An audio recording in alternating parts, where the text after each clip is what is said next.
Hello guys, দেখেন brick ফিলে কি অবস্থা যে মানুষের হইতেছে। ভাই আপনারা কি ক ঘন্টা ডিউটি? 8 ঘন্টা ভাই, 8 ঘন্টা ডিউটি, 20 ঘন্টা রেস্ট, 24 ঘন্টার ভিতরে, বুঝলি?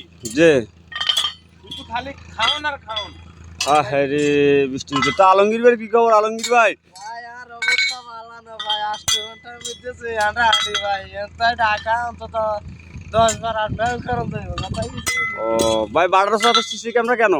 এত সিসি ক্যামেরা কেন ভাই জানো? একটা মিনিটও জানো না বই থাকা লাগে, আর এই কারণে এত সিসি ক্যামেরা লাগাইছে।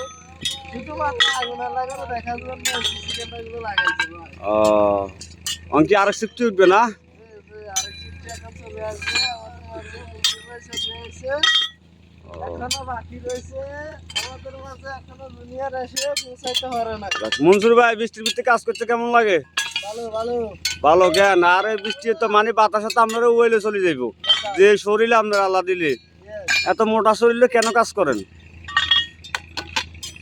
হ্যাঁ হ্যাঁ হ্যাঁ, দেখেন দর্শক, ভিডিওটা সবাই লাইক কমেন্ট শেয়ার অবশ্যই করে দিবেন, যাতে একবার আরেকবার দেখতে পারে বিরিকপিলের কি পরিমাণ অবস্থা। যে একবার আসে বিরিকপিলে বাইরে, সে দ্বিতীয়বার আর আসতো না। দেখেন এখানেই জাম দিছে।